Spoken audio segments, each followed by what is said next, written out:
Person one loves person two. Guess what? Shenanigans ensue. Person one hates person two. Guess what? Still shenanigans ensue. Person one fake dates person two. Guess what? You guessed it. Shenanigans ensue. Co-host one reports to co-host two. The name of the show? Shenanigans ensue. Yeah. Hello, I'm Jasmine. And I'm Jane, and welcome to Shenanigans Ensue. A podcast where, ho ho ho, it's time to go. I can't. Honestly, there's so many good lines in this movie. Oh, these actors. Anyway, Each episode we'll watch a rom-com and discuss its merits as a member of the rom-com genre. we'll cover well-worn classics, hidden gems, and everything in between. We'll give you our unsolicited opinion on every trope, caper, and flim-flam the film used, or maybe abused. And of course, The shenanigans. Shenanigans. Oh my gosh, and this one is truly shenanigan-filled, Oh y'all. my goodness. Right off the bat, if you are not a fan of Hallmark-esque Christmas movies, You're not gonna like probably this. is not the episode for you. I, for one, love them. They're so dumb. They're so cliched and trite in the best possible way. Yeah.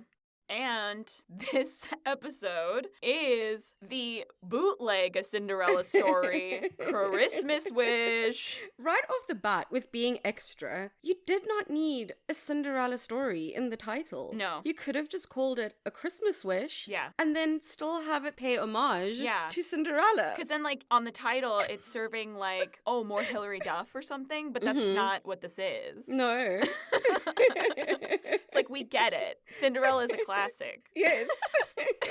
Just so you know where to set your expectation and vibe for this movie. Right, if we didn't already set it for you. Yes. It's nonsensically extra and we are so here for it. Are we ever? This crazy movie has stepsisters that are, again, doing the most. We've got, like, of every Cinderella story anyone's ever done, I don't know that there's ever been quite this evil a stepmother. Right? Like with the whole bait and switch. She's just cruel. It's rough. She's insane. And somehow her delivery is so amazing that I can't help but be entertained. I loved it. Plus, she's serving looks. She is serving Yeah. so many looks. I have a shenanigan about that later. Okay, we'll get to it. It really truly is so hard to find a place to watch Hallmark movies, which is why we haven't been able to cover one yet. But I really do love it. Yes, I know they're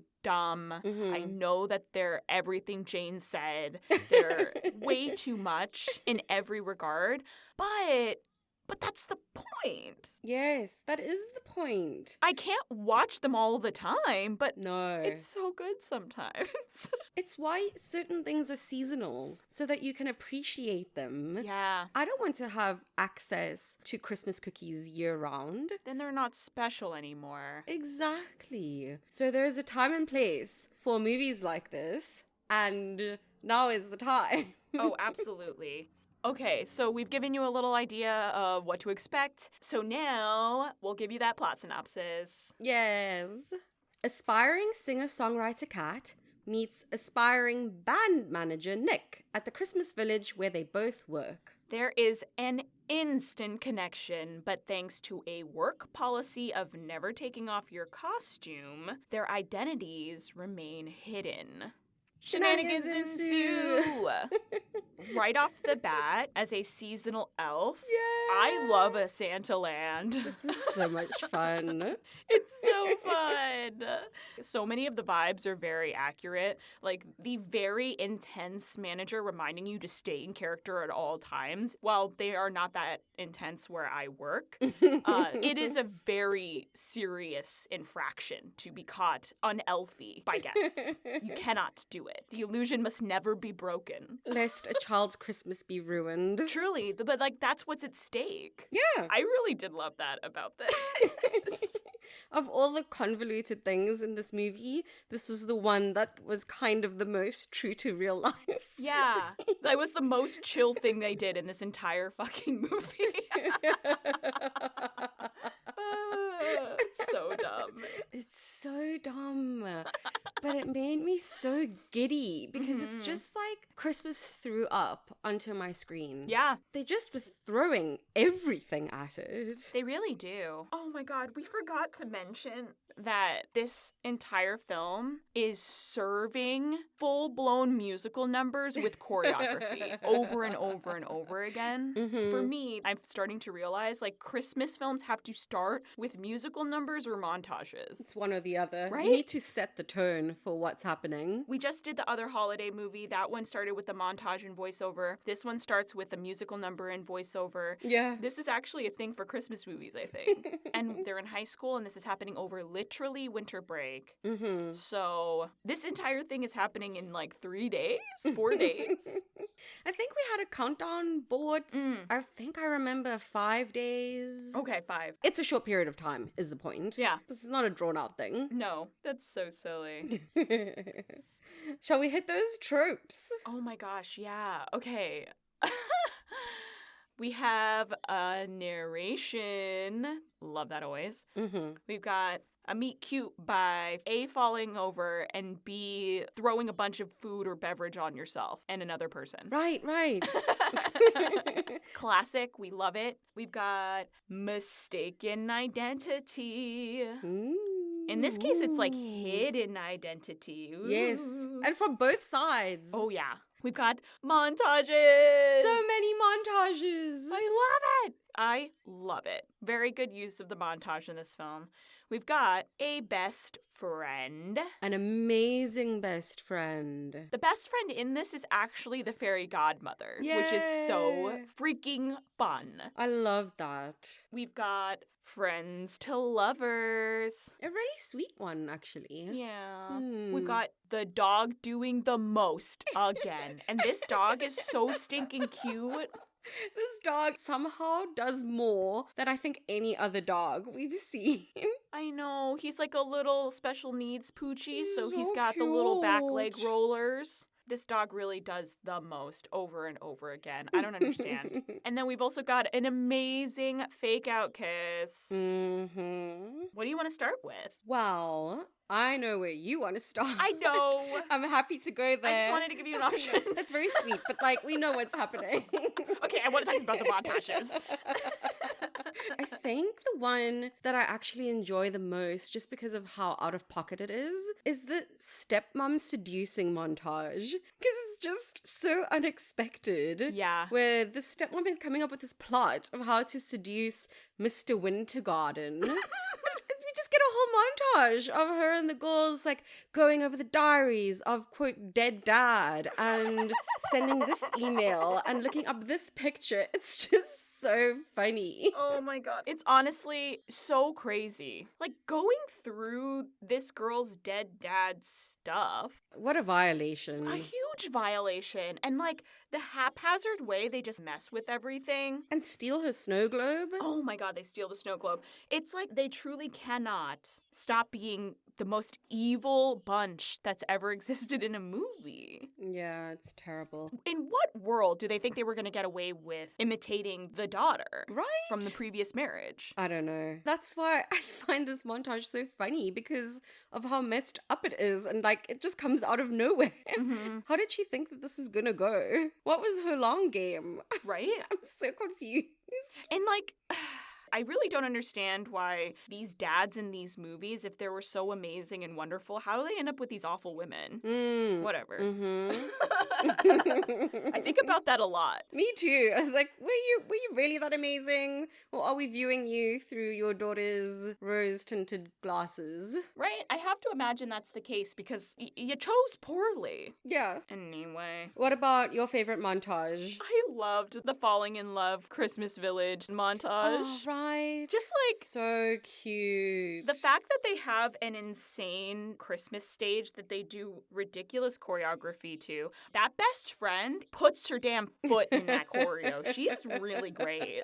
So that was so fun. And like the main character having written all of the songs that they perform in the Christmas village is so stinking cute. I think by the time we got to the second song, it was like, how is this film serving so many original songs? It's wild, especially considering Kat is the only one that sings until we get that duet, which comes out of nowhere. That was the one thing where I was like, okay, cool. So we understand that this is a little bit of magical realism, that she's kind of singing the songs in her head because she's written them. Yes. And then I'm telling you, everybody, when I say that they cold drop you into a duet where he now knows the words in the choreo too, and then also she can fly, I don't have any words to explain. This was like another cocaine fever dream that I loved. Because you pointed out the fact that up until this point, all these songs are sort of songs she's singing to herself, songs they're performing on stage. She's writing them as she's walking into the house. Yeah, it's very much like real life. And the song, they're just talking. There's no music cue to lull you into the thing. It's just like, bam, singing out of nowhere. And like, the rules for musicals is that you sing the song because words are not enough. Yes. And when you don't follow that rule, the song feels like it doesn't fit. And it truly did not fit. They were not building to anything. No. But did I still love that number? Best number in the damn thing. And all of a sudden when she started to fly, I was like, why? I guess we're doing that too. Oh, why would you do it? You know, it's so crazy. Also, too, during the montage with the Christmas village, the manager, who is like such a hard ass, he's on the stage where they perform, doing his own dancing bit, and they're like looking at him through the little windows in the backdrop. In a full Santa suit, but not the traditional Santa suit, like a proper red suit with Santa on it. I think they're called Oppo suits, if anyone's ever heard of that. The print is so chaotic. Anyone who knows Clyde Frazier, who does commentary for the New York Knicks, it's like louder than his suits. This is pajama pants material. Yes. Not suit material. That's a very good description. Pajama suit material. That's very accurate. Oh, God, I love those suits. They're so dumb. So good. I want to talk about the best friend. Yes. Because she's so great. The fairy godmother? Yes. Which I do really love that the best friend got to be the fairy godmother. But it's also very funny to me that we have this musical number where she's literally flying, but they're like, no, we're not going to do a fairy godmother. That will be too fantastical. That's too much. This is where we're drawing the line. Right? That was so ridiculous. Because she's constantly like, you need a Christmas miracle, and then pulls the Christmas miracle out by pure force of will. Yeah. It was incredible. She's such a good friend. Yeah, and I do really love that she is the fairy godmother and she makes the dress for the ball, and it's so beautiful, and she's just so supportive. She's just a really good friend. Yes, it was so cute. And then she makes, okay, so here's the one thing that I was like, no way. So she makes the dress for Kat to wear to the ball. It's gorgeous. It's based off of a dress that they saw in a window that she really loved. It's a stunning dress. Stunning. And she made a beautiful princess dress, essentially. Yeah. The evil stepsisters, being evil, steal the dress and use it for her own purpose, which I don't even understand why that's allowed. Like, you just let them have the dress? And then wrecks the dress. Truly wrecks it. Sticks on a bunch of, like, random shit, and it just, it looks horrible. She adds so much tulle to it. It was so nice and elegant. She adds, like, weird ruffle sleeves. Why? I don't know. It was real bad. Then, this incredible best friend fairy godmother manages to basically overnight create a whole ass other dress, which is not even humanly possible. No. The custom beading. The detail. No way. Alone. She's actually magic if she pulled that off. Yes. I was going to say, unless she really is magic. That's the only explanation. Or enlisted the help of some elves. Right. While she's working 2 jobs. Yes. Preparing for this concert as well. I'm not buying any of that, but I'm here for it. She does say that the new dress puts the other dress to shame, and I'm like, it doesn't really, though. I actually kind of preferred the first dress.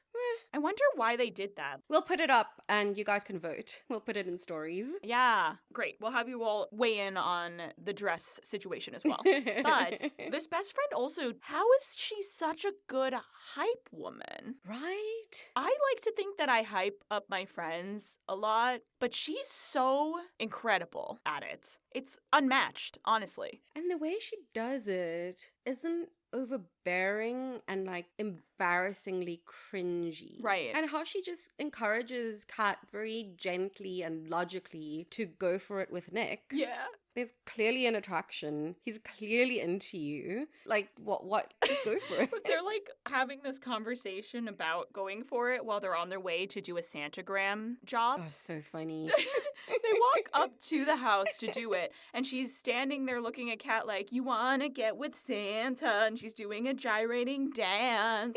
And then these two old folks open the door right as she's doing that, and they go right into singing. It's delightful. Yeah. She's very intense in the best way. Love her. I do also want to say that the other best friend for the guy side is also really delightful. Yes, I enjoyed him. I think he was in To All the Boys I Loved Before. Oh, If I'm not mistaken, he looks very familiar. I think you might be right. I do feel like I recognized him as well. And I loved him in this. I thought he was Yes. so sweet. I really enjoyed him too. Very small role comparative to Isla, but he still did quite a bit with it. Yeah, he absolutely did. I felt like I truly understood who this character was, their friendship. Yeah. The way they goof was really fun. Hmm. Sometimes guy dynamics can be written so bro-y. I Yeah. think maybe we're getting away from that. Maybe that's more of an older trope. But I really do love that he's so supportive and they have this incredible relationship. It's just fun. Yeah. They obviously care for one another and they're not afraid to be like that.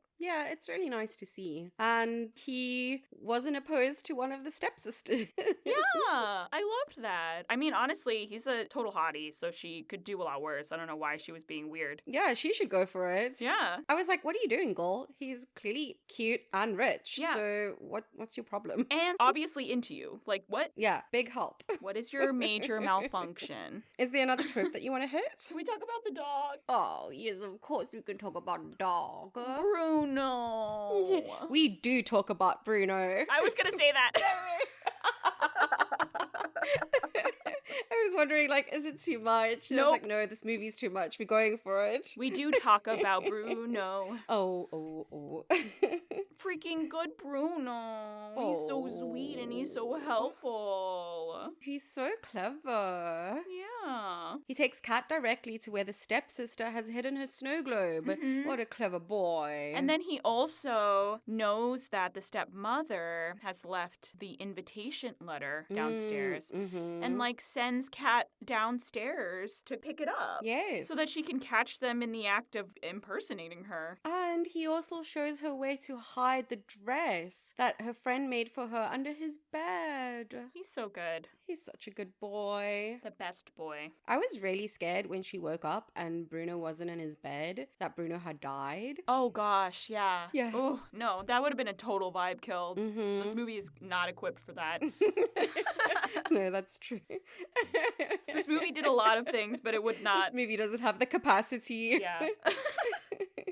Bruno's just honestly the best boy. The goodest of boys. Who helps so much, knows everything that's going on, and does it all while differently abled. We love this dog. Oh, bless him. The sweetest boy. I know. I think we should talk about the hidden identity or mistaken identity because it's a big part of the movie. It really is. Where they don't know who each other is because of this rule where they can't be out of costume, even though they have met previously.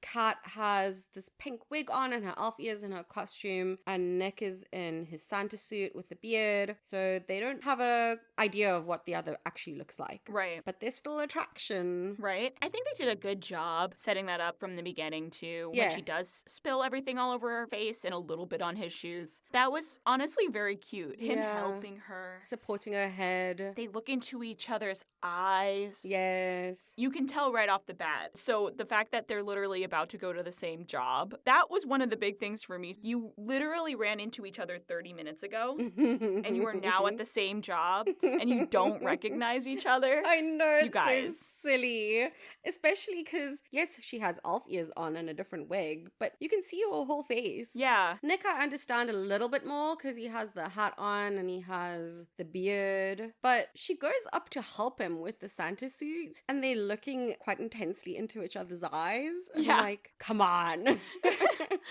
If I cross paths with a stranger, I'm not going to remember them necessarily. But y'all literally were looking in each other's eyes, and like this woman just spilled a bunch of Starbucks pink drink all over her, right? She was covered. This is a standout moment of your day. Yeah. You're telling me you really do not recognize this woman. Comically dumb. And then it leads to the identities being revealed where they have the you show me yours and I show you mine. Yeah. Where he slowly starts to take off parts of his suit. It's all very dramatic, especially when you take the wig off and you see this beautiful, luscious hair. Yeah. And Kat starts to take her ears off, and then Nick takes his beard off, I think is the sequence, and she realizes who he is. And I think she gets scared or embarrassed and says like, no, I can't do it. She does a really great cover when Yeah. she realizes it's him. I mean, I would be mortified too. I don't want Yeah. to tell this guy, oh, I'm drink girl. The cover was basically, she sees his face, realizes who he is, and then says, oh, this is your dad's place. You can't get fired. I can. So I'm Yeah. going to keep my costume on. Good cover, girl. Quick thinking. And then it leads to a very sweet callback when they finish a shift. I think it's the next day. And Nick, he says to Kat, am I really only going to see what you look like at the ball? Right. And then as she's leaving, she takes off her ears and like throws it in her bag. And he's like, ooh, living on the wild side. It was just really cute. It is cute. Also, another quick shout out to Isla, who sets up that you show me yours, I'll show you mine situation by, quote, going to feed the reindeer and leaving them alone, even though there are no reindeer in the park. So funny. Very, very fun. And then we get a call back to that line where Kat and Nick are about to kiss and Isla walks in. This is the fake out. Yeah. And then Nick says, I'm going to go feed the reindeer. Yeah, he So excuses get himself with the callback. same dumb excuse. It's very see-through. It's so funny. And you're right, I just breezed past the fake out kiss. No, but that's the fake out kiss, that's the fake out everybody. kiss. It's so fun. But yeah, those were, I think, my favorite tropes. You want to skedaddle to the shenanies? Let's do it. Shenanigans. Shenanigans. They're so good. Yeah. Just right off the top, I really do want to go back to the singing and dancing Yes. throughout. Because I think I hadn't been indoctrinated into the movie. The choreo, especially on that opening number. Yeah, they really set the tone. Wild. If you watch that opening sequence and you think, God, I hate this, then, like, it's not the movie for you. But it is most certainly the movie for me. It was so funny. And then we have the autotune. Oh, God. Which is so funny to me. It was so bad. Because she's supposed to be a The singer. auto-tune was so aggressive. And the autotune was so distracting. Very, very distracting. And, like, on what planet does this low-budget Santa Land that hires high schoolers have an auto-tune function on the mics? And then also the lip syncing was really bad. Oh, it was really bad. I caught it so many times. I had to like watch slightly off their faces to not be distracted by it. was really bad. It's really bad. Despite all of this movie is so much fun to watch. I don't know how. I guess that's part of the charm of a movie like this is you probably should have spent more days on the numbers. And so you can see the problem with a lower budget film and like the downsides of a tighter schedule. Yeah. And you can kind of see the cracks, right? But who cares? yeah, it's so good. It's so dumb. But I think that that's like so important, right? Yeah. I'm willing to look over so many things because all of these actors were in it to win it. That makes a big difference. And these actors weren't overacting. No. Yes, they were playing into the camp and to the style and the genre, but they weren't pushing. No. And it's kind of insane because when you think about the Cinderella Story Hilary Duff edition, those characters are also extremely stylized, extremely campy, very intense characters as well, also in it to win it acting-wise. Somehow, these characters in this Christmas Wish, they've been written to be even more of each caricature. Yeah. They've been written gotten to be the most insane versions of these people they could be. The dial is all the way up. Literally no room for them to have gone any bigger. You can't. You couldn't have done it. No. And still, watching it, I was like, yeah, at any given moment, these are these people living in these circumstances. Exactly. Even the evilness of the stepsisters. Yeah. If I were to describe the cruelty that they put her through, it should not have been fun to watch. No. They towed that line so well. Mm-hmm. To give an example of how ridiculous these characters are and yet so appropriate is we have a whole opening bit when we introduce to the quote steps, because that's what Kat calls them. How we are introduced to Deirdre is literally saying, grab my balls, grab my balls. She's talking about Christmas baubles. Yes. But this movie had so many innuendos. The grab my balls, the you show me yours, I do remember us playing doctor. We should do that again. Yeah. They really lean in. You want to get with sexy Santa. And what was so funny to me about all the sexual innuendos was that at the end of the movie, we don't see Nick and Kat actually kiss. They never kiss. Like, they lean in and Kat covers the camera with her hand, which I don't have an issue with. We don't see Troy and Gabriella kiss in the first High School Musical, but it just feels so funny. Because we have all these sexual innuendos peppered throughout the movie with the teenagers. Why bother going that hard with the sexual stuff? Pick a lane. It's so funny. Like, I'm perfectly okay with it either way. Like, go full in with the sexual stuff or go full in with, like, keeping it G-rated. Yeah. But it just didn't match, which is so funny. Opening with grab my balls is way more intense than just kissing for the damn camera. It's so ridiculous. It's not just said once, like a throwaway. It's said multiple times. Yes. Oh, God. Is there a shenanigan you want to talk about? Oh, my gosh. Since we talk a little bit about Deirdre's entrance, I would love to talk just a little bit about her in general because she was so good. She was serving everything. You're doing this thing that shares a name with the other film, and you're essentially the Jennifer Coolidge. Yeah. But I for one, don't know how you can even do something comparable to her, right? But this woman is so fantastic all on her own. Yeah, and I think part of that is she didn't try to impersonate Jennifer Coolidge. She did her own thing. Yeah, it was really fun to watch.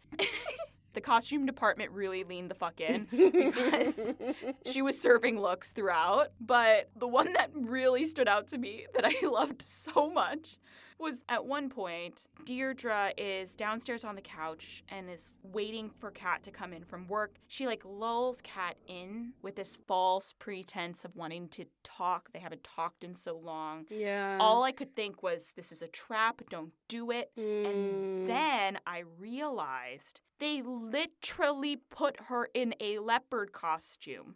She's literally a predator at that point, physically in a leopard print. Yeah. Bringing her prey in and then attacking and ripping her to pieces emotionally. Aww. It was so intense. It was a beautiful moment of actor and costumes and scene work all together. Everything aligning.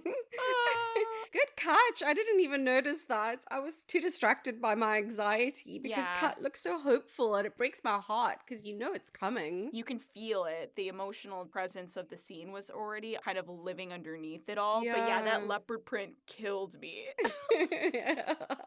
I have so many shenanigans with Deirdre. Yeah. One of my favorite is when Mr. Wintergarten's assistant invites her to the ball and she opens the door in a face mask and a fluffy robe, but throughout the scene she keeps disrobing to a slinkier robe, and then she opens it so you can see her camisole underneath. Why are you trying to seduce this guy? I don't know. I feel like she's just always on. Does she really think that helps? I don't know. She's like, if I do this, I'll get the extra ticket? Yeah. I don't understand. It was so unnecessary, but it was delightful watching it. So funny. And then another Deirdre shenanigan is when Kat is singing this beautiful ballad in her room and stands next to the door. And I knew it was coming. I knew she was going to be interrupted in this ballad. But the way Deirdre just opens the door and pops her face in and is just serving looks. Yeah. I forgot about that. It was so funny to me. It was so dumb, and I really thought she was going to say anything. Mm-hmm. But the choice to have her just pop her head, make a face, have Kat stop singing, close the door, and then just cut scenes, that's all any of us needed. Yeah, no line could have done better than that look. Yep. It was sufficient. Deirdre coming in hot with Mr. Winterbottom, literally saying, maybe I'm your future wife. That's how she introduced herself. And he was understandably incredibly confused because he's never met this woman. Right. That it's the widow of his former best friend or whatever. Because the dads drifted apart. That's why he's never met her. That was such a weird thing. Y'all live in the same town. How did you drift apart? Oh no, they just recently moved back, I think. Like a couple months ago. I missed that. Okay, great. Yeah. Because I was like, this is so confusing to me. You're right. She came in so hot. Both with like, I may be your future wife. And then also saying, I may be the future mother-in-law to your son. Yeah. And like, What's happening? I know it happens sometimes, but it's a little squishy if a very good friend, you marry their wife later. Like, why would you think that he would go for that? Yeah. Yeah. And if you guys get married, how do you think your kids are gonna also get married when they still are literally underage? So they would live in the same household as siblings? But you want your daughters to hook up with this guy? Kind of icky. Yeah, weird. Yeah. God. And the scene where she does actually burn the ticket, that one too. Even though it's about to be the most evil thing, this is what I mean. Like, this is a truly evil scene to burn the ticket in front of her crying. Yeah. It was heart-wrenching. But also, you know, she's walking over to the dining room area, and then Deirdre just pops out from the kitchen with the ticket. And then as she's having this talk in frame, you can see a pillar in the living room that the stepdaughter has been hiding behind since she came in. So funny. She's hiding behind the pillar for dramatic effect because then the mom says something and she just pops out. Yeah. These choices were so funny. The commitment was so good. And how self-aware in a way this movie is. Yes. Because Kat's like, wait, what? Did you guys rehearse this or something? Like, what's going on? It's already so stylized to do that in the first place and we're on board, but knowing that this is a dumb thing you did and calling attention to it is delightful. Yeah. The evil stepmother and stepsisters really chewed the scenery throughout. They were incredibly impressive. And I'm so glad that we got that scene where I did want to leave my body. Oh my gosh. Of the steps meeting Mr. Wintergarden. It just kept going on and on. And getting more and more cringe. It was the cringiest cringe that ever cringed. And I like a little cringe humor, and this was so bad. I literally had to text Jane while we were watching, all caps, I'm uncomfortable! And I was just very distraught over it. The one sister, I can't remember who was who, but the one who's impersonating Kat, who has clearly just read the wiki entry of the dad and is just reciting the whole thing and keeps forgetting to call him dad or daddy or whatever. It was so uncomfortable. And the mum correcting her every time. They're insane. That one was Joy because she had the personality online with the joy of kindness. Oh, yes. Yes. Yeah. Well remembered. That one stuck out with me because she's psychotically evil. The irony. I know. And like, girl, how truly self-unaware. And you're doing this whole ruse and you didn't think to yourself, I need to actually think about him as like my dad. We had an entire montage of y'all preparing this entire thing and you didn't prepare that. I think they were just focused on the facts and not the feelings. Well, that makes sense. They don't appear to have any.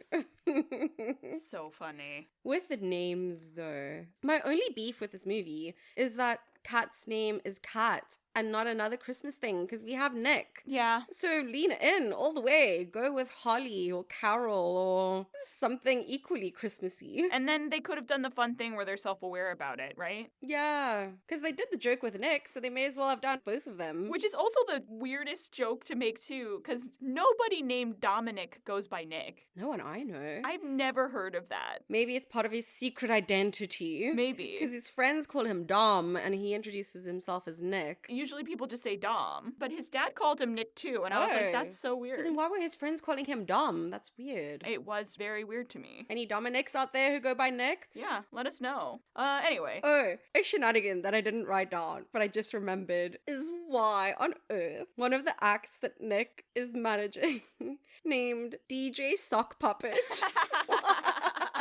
I can even see that with a straight face. Out of everything. Out of everything. And he's a normal DJ. Right? I was like, is this like a child's DJ? And I don't know what that means. Why not pay off the bit of the name then? Like have him DJ wearing a sock puppet on his hand. Like that's the whole gimmick. Right? Make it that. Why is that your name? Why did you pick that? I'm so confused. And they just cut to like a random white guy who's DJing, which could be anyone, frankly. It could be anyone. I don't understand it. Yeah. This is not your government name. You don't have to pick something bizarre. Well, if you're going to, at least make it cool. Right? I don't know. Maybe that's the vibe. Maybe he's a comedy DJ. How do you comedy DJ? I don't know. I'm sure someone's tried. I'll try to find one. A comedy DJ. Yeah, now I want to know. My point is, like, make the bit pay off. Yeah. Because the name's definitely memorable. And I know in the grand scheme of things, this is really not important at all. No. But it just bothered me. I need answers. Silly. Anyway, it's okay. I'll survive. Can we talk about this party at the end? The whole movie builds to this party at the end. Oh, yes. And so much about this party is so insane. So it's invite only. This dude is like mad rich, owns tons of stuff in town.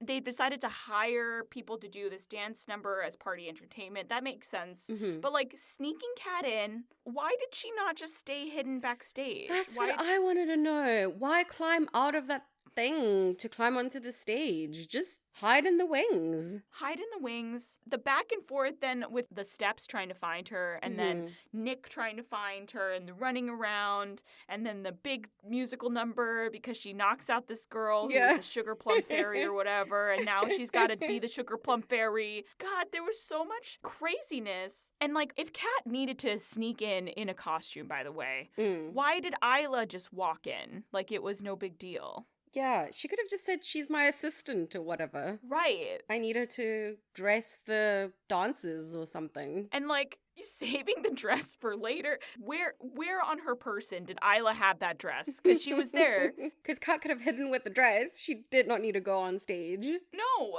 Everything about this whole ending was so insane. And then to make her wear the dress for another dance number, which I love, like we're having our moment. It's one of her original songs. Loved that part of it. But again, crazy auto-tune. She's doing this brand new song that none of the dancers have ever heard before. And they're doing perfect choreography. They're not giving each other looks at all, that this has been changed up. Everything is perfect in the weird half reindeer skeletal, whatever that was. Right. I think they're the Christmas spirits. Of reindeer past, because there were definitely horns involved. Yes. And bizarre. They're doing that thing where Kat's walking and they're each grabbing her legs. I'm not describing this very well, but you know how you sort of like float down towards the audience? Like the lift. Yeah. They're doing that perfectly. Zero rehearsal. Which you can't just do without rehearsal. It's dangerous. It's so dangerous. And then they just like literally lift her in the air while she's on her back. So she's doing like a crowd surf situation. And spinning. Who's this for? It looks great with an overhead camera, but like the audience is looking at her being spun in circles sideways. They're just getting a flash of feet, head, feet, head. It was so bizarre. They also, this part killed me, is where did the audience spotlight come from? Spotlights are handheld from the stage manager. Why is there a spotlight on Nick? Was there an elf we didn't see who snuck on stage? Like there's another spotlight on the stage spotlighting back at Nick? I don't get this. So funny. Everything about this was so bonkers. And I am so grateful for all of it. Like I know it sounds like I'm throwing just endless shade at this scene, but it's because everyone committed and because it was already so psychotic beforehand. It just fit. I was like, hell yeah, let's go. Yeah, you're just rolling with it. This is so fun. I'm filled with Christmas spirit now. Like, this is so good. On that note, We should probably, if you don't have anything else. The only other things is just how great the dad relationship was. Oh, that was sweet. I was going to maybe pop that in really quick. Yeah. They really leaned into like, yeah, these are the rich kids and some of the friends are real asshats. But this dad and this son are delightful, sweet people. Yeah. And like actually good guys. You never get to see the busy rich dad be this attentive to their children. We do set it up a little bit at the beginning where he's trying to tell his dad something and his dad gets a call, but his dad is shown later to be paying attention to his son and wanting him to be happy. You don't get the feeling that he is pushing anything onto Nick, but Nick is perceiving perhaps expectations from his dad, which is very true to real life. Yeah. It's not always what we see where it's just the parents shoving their dream down their child's throat, which also does happen. But it was refreshing to see a different kind of dynamic, for sure. Wanting someone to take up the mantle of your empire, totally get that, makes sense. Like maybe he will come back to it, maybe he won't. But instead of, yeah, like you said, pushing, surprising your kid by hiring one of the bands he manages. So sweet. And then also doubling down with you have a great ear, you really can spot talent. He's so nice. Yeah, so lovely. And how he instantly clocks Kat's situation. And he's like, you're probably going to want to move. Right? So we'll stop by getting you an apartment. Wow. What a bro. They do drop a few little hints that this was like some insane wealthy doctor guy. Yeah. I don't know how the mom burned through this all. Damn. With that, I couldn't figure out if she was saying it to be petty, like vindictive, or Right. if she really had done it. You know, I wasn't quite clear on that. I'm assuming that she really had done it, and that's why she was so desperate to get married again. I see, yeah. So crazy. Well, that was the last thing that I wanted to hit because, yeah, what a nice dynamic to really work against the other dynamic. It's nice to have both. Yeah. All right. All right. So, Fun, fab, fail. This is a fun. This, for me, I'm gonna go with a new category Oh, yeah? of festive. I like that. Yeah. Yeah. Because it's not a good movie, No. but I had the best time with it. And it's just so appropriate to watch this time of year. Yeah. And it just really put me into the festive mood. I wonder if, like, yeah, I don't know that this movie could possibly work if it didn't have Christmas involved. No, it would have been a shit show. The dynamics of everything were so intense, but that Christmassy spirit behind it really made it work. Yeah, it needed the support of all the Christmas busyness and the Christmas shenanigans for it to work. Yeah, I really, really loved it. It's not a good film. No. Please be clear, everybody. It's not good, But it is great. but it's wonderful. Yeah, it somehow manages to do that. Yeah. And I do think that, yeah, it has to be its own kind of little special category because it is an enthusiastic fun for me. And I think that as far as Christmas movies go, this has got to be a must watch. I don't know that I'd watch it over and over again, No. but everyone should experience this psycho mess. At least once. Like, I'm not excited to watch it again next year. Yeah. But maybe in a couple of years, Introduce it to some more people. I'll revisit it just for the fever dream. So, yeah. This is a festive fun. Yeah. Lovely. And if you're not yet in the holiday spirit, highly recommend this movie. It will be hard to not feel whimsical after watching this. Yeah, as long as you're prepared for the camp Yeah. and it's heavy. But yeah, just know that that's what you're signing up for. It's delightful. Yeah. Okay. That means it's our favorite segment. Yeah. Give me the cheese, please. Yay. Yay. Okay, let's go. Oh, boy. Okay, 3, 2, 1. Cinema style nips. nacho cheese sauce. Nice. That was also on my short list. Really? Oh, nice. That's so funny. I'm pretty sure we're going to have very similar vibes. Yeah, 100%. I'll go first. So, cinema style nacho cheese sauce. And I'm picturing like a vat of this stuff. Yes. It is synthetic. Mm-hmm. It is so over the top. Radioactive yellow. Yeah. It should truly only be enjoyed in a particular context. It's also not particularly good for you. It's not healthy. Who knows what kind of chemicals are in there? This is not classy. This is not good. It's essentially empty calories. But is it divine? This is literally my whole thing. Really? It's hilarious. But is it unapologetically true to itself? Yes, indeed. And is it delicious? This cheese is true to itself is such an insane thing to say, and I love it. Yes, it is. Just like this movie. So that's it. You get it. I get it. It's basically exactly my thing. Amazing. Okay, go for it. So I was gonna pick a synthetic cheese sauce as well, Mm-hmm. but I changed at the last minute to cheese nips. And the reason why it's cheese nips is because if you know anything about me, Cheez-Its are basically my favorite thing. I actually cannot buy boxes of them anymore and leave them in the house because I will eat the entire box and pretend that's a meal. They're so addictive. You cannot stop. They're very addictive. I love them. But these are the cheese nips. So they are like this movie, the bootleg version of the original. And that's so good. so I don't like them as much. I'll still eat them. I've never had them. They taste exactly the same when you bite into them, Mhm. but they have like a weird bad aftertaste versus a Cheez-It. They leave a little bit of a bad taste in your mouth, like the auto-tune. This movie was really a lot. This movie was insane. The step siblings are psycho, and yet I'm still going to eat the entire box in one sitting. It truly is empty calories, and I'm so happy for them. It's just, you can't help yourself. You No. get started, like you were saying, it's addictive, and it's delightful. And you shouldn't have done the entire thing, but I'm not going to apologize. And this movie shouldn't apologize. No, it should not. No, it knew what it was doing. Yeah. And it's in your face. It didn't try to pretend to be something that it's not. Love that. Done. It was just, it had to be a cheese nip and not the Cheez-Its. Not the honor of the cheeses. Yeah, not quite there yet. I haven't given anything a Cheez-It yet. So that's why this is cheese nips. Oh, I love that so much.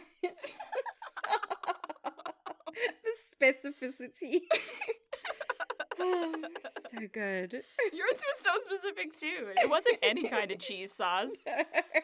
These were two kind of psychotic choices and explanations, and that fits the tone of the movie. Love it. Totally apropos. Oh, gosh, you guys. Well, there you have it. This was our discussion of A Cinderella Story, Christmas Wish.